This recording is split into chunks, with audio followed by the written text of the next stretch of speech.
What's going on, everyone? This is the My Aggie Nation podcast. I'm Travis Brown with the Eagle. I'm alongside good old Alex Miller, also of the Eagle. Alex, how's it going? Travis, we're in our new studio. We are How in the new about digs. that? It's great. So this is our new Eagle studio at the Eagle. There's going to be some stuff added. This is very bare bones right now, but we wanted to break it in. This is going to be pretty fantastic. And are you feeling cozy? I am. We're doing well. Yeah, it's great. Yeah, for sure. It's, last week's episode, we were hoping it would be that warm sports campfire, curled up in a cabin of nice, docile tones of sport on a bearskin rug. I don't even know what I'm talking about anymore, but we hoped it was comfortable. It wasn't as good as we liked, but maybe this one will be even better. And if for whatever reason you still have complaints, send them to robert.cessna at the As always. So, there's sports happening, isn't there, Alex? There is. In Texas A&M, they're headed up north. They're going to New York City. Cue some Jay-Z or Frank Sinatra. They're going to the semifinals up at Madison Square Garden there in New York City. Travis, we talked last time about how A&M might have gotten snubbed if they got snubbed. Well, they've been able to, keep things rolling. In your opinion, through these first three games of the NIT, what's really made A&M allowed to keep it going in the postseason here? Yeah, it's been a lot of effort. It's been a lot of defensive effort, especially in that game against Wake Forest. Wake Forest was one of the top 20 best scoring teams and one of the top 10 best, I believe, teams in field goal percentage. Just an offensive juggernaut. And A&M, Wake Forest was down to like 17% shooting from the field at one point in the first half.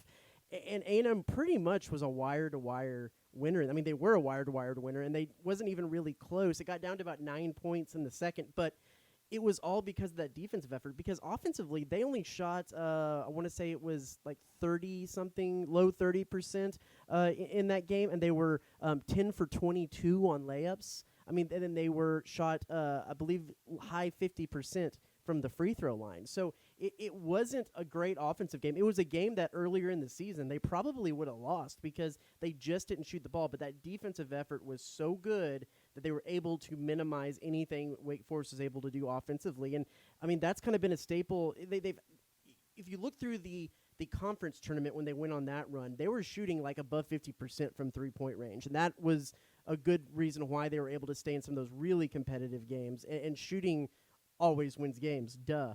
But they're able to now eke out some of those wins defensively that maybe they wouldn't have during that 8-game losing stretch. Yeah, I think it's interesting because, in the SEC tournament, they were just knocking down three-pointer after three-pointer. And in the NIT, they really haven't shot as well from behind the arc.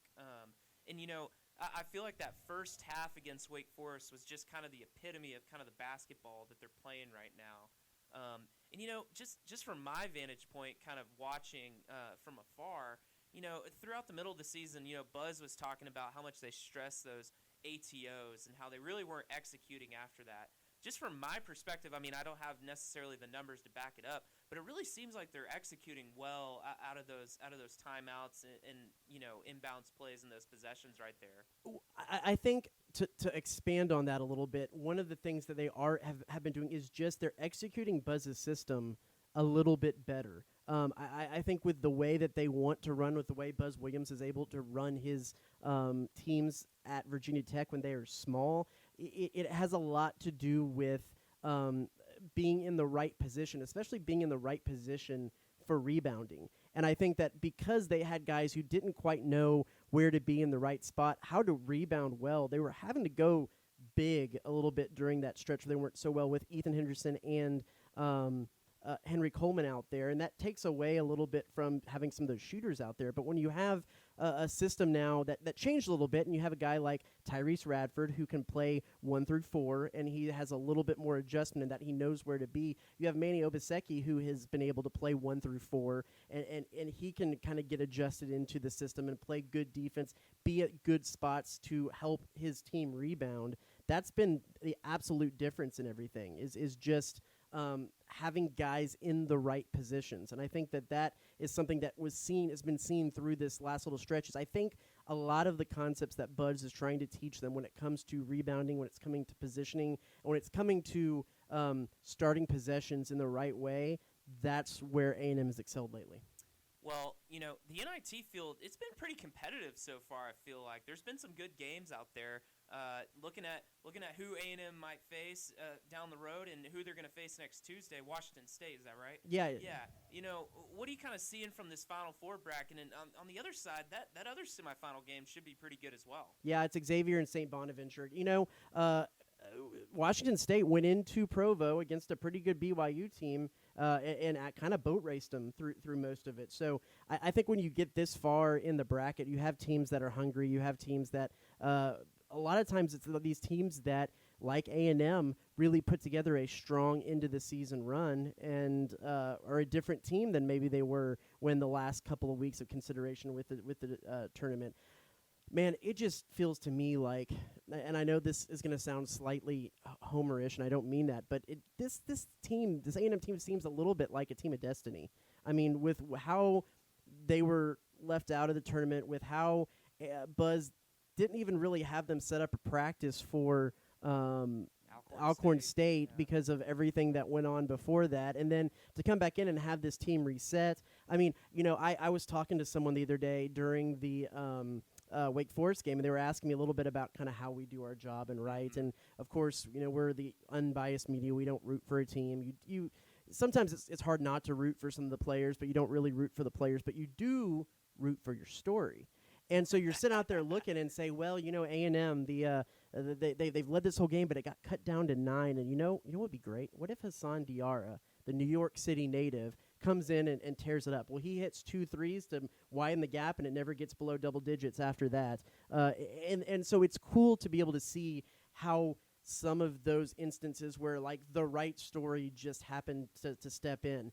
The only thing that I'm worried about a little bit, and this is being a little stereotypical because I don't necessarily think this is indicative of a Buzz Williams team, but you have a team that has spent so much emotional energy over the last 2 weeks through the SEC tournament, not practicing for a week, going, playing, 5 games in 6 days, and then not making the tournament, and then turning around and have to be in the NIT, and Buzz's emotional statement, and all of this stuff that happened. Getting to New York, it's the first time this program has advanced past the 3rd round in the NIT. Getting to New York is a big accomplishment. Is it going to be a thing where they get there and they exhale and they don't have that same edge? I think that's a cliche, kind of lazy sports take. That is something that could happen. I just don't see a Buzz Williams team, after everything that's happened, going up there and losing that emotional edge that is kind of a core of that program. Yeah, and you think about kind of the key pieces. You think about Quentin Jackson. I mean, just the standing ovation he got as he walks off the court. I mean, even watching Buzz, he's a pretty animated guy on the sideline, but you can really just see the passion that he's had over the last 2 weeks in particular. And it just seems like they're having fun. Mm-hmm. I mean, I feel like that's a big just intangible that they're having. They're just having fun, and they're just really clicking. And, even guys like Andre Gordon and even Hassan Diarra, who may not get a bulk amount of minutes, they come in and they're given good minutes when they're in. Hayden Hefner, he's become a little more than just a three-point threat. We've seen him on the defensive end and getting to the hole as well. I think a team of destiny. It is kind of an accurate statement, and I wouldn't be surprised if A&M was able to just close this thing out and make a run all the way to the end. Because you look at it too, you want to think about teams that have been really good and made strong runs. It's because they have just this really great offense, and A&M does have a really, really elite defense, but the pieces just seem to always fall in place at the right time. When Quentin Jackson shoots like 3 of 6 last week at the Wake Forest game from the field. He's 0 for 6 from 3-point range. That's not a normal. Usually, if you see those stats, that means A&M's going to lose because Quentin Jackson has been pretty much their everything through all of this, and they just found the right way to play defense. They had a few other guys step up and get some points to where it just happened to work out. And shameless plug, I know we've talked a lot about Hassan Diarra, the Queens, New York native. We actually for this next segment have a conversation with him. I sat down, talk a little bit about going back to New York, a little bit about this team, a little bit about him coming to A&M, and a little bit about Buzz Williams. So that'll come next. But also, and I don't know if you have any other basketball things to talk about. Well, I just wanted to ask you. You'll be able to go up to New York and cover A&M's final push there in the NIT. Anything in New York that you might. You wanted to ask me about food, right? I did want to ask you about food. I'm curious. Did Hassan give you any pizza recommendations? They are going to go get pizza. They are going to go get pizza. He said he said Buzz actually has a spot that he's taken the team, but he didn't know which one that was. So I have some ideas of what I'm going to do up there. With these trips, as you have learned when you're going, you get all excited. You're like, I'm going to go to New York, and the company's paying for it. I'm going to get to go explore. Well, you don't really get to explore it. So it's going to be like, I come out of my hotel, what's kind of one of the few places around, maybe look at the Yelp. So we'll see. I think the basketball team said they might be going to take in a Broadway musical. Ooh, that's fun. If they advance, win Tuesday, maybe it's still impossible to get. I don't know. It would be really nice to see if I could swing some Hamilton tickets. Oh, I would sure would like be to cool. see some Hamilton. Something I'm interested to see is how many A&M fans end up going. You saw how fans really took advantage of kind of the free admission at Reed Arena. Mm-hmm. New York's a destination. Mm-hmm. I don't know if there's anybody that I know here in College Station that spring break was last week, but maybe up in the Dallas or Houston areas, people are on spring break themselves over there, just kind of different weeks varying.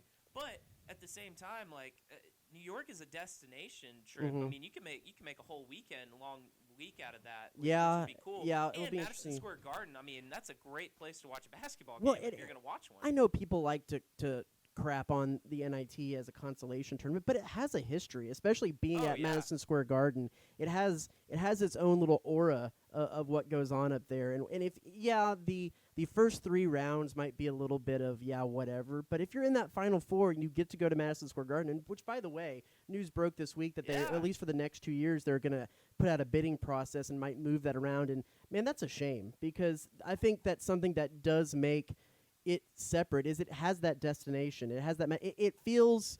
This might be a little bit of me putting my own spin on it because I love this event so much. But in a way, it kind of feels like the College World Series a little bit in old Rosenblatt, where you have that little bit of history, a little bit of tradition. A lot of cool things have happened in Madison Square Garden. So having it there, having that be the ultimate destination, adds a little bit something to it. Yeah, I mean, if you're talking iconic stadiums, I mean, in football, it's like the Rose Bowl. In baseball, it's like Rosenblatt or maybe like a Fenway Yankee Stadium Wrigley. Basketball, it's Madison Square Garden. Like, that's the place. And that's the allure of making a run in the NIT worthwhile, is that you actually get to go play there. Mm-hmm. If they move it to I know is it TD Garden in Boston? Or that has a little bit. Maybe Vegas. Well, cool. yeah, but they do that with that. Maybe a Staples Center. Give them that NBA experience and an NBA experience that's not sending them to Milwaukee or something. Like a traditional NBA experience. That would be kind of cool. Yeah, there you go. No offense to my friends that live in Kansas City. There you go. Hey,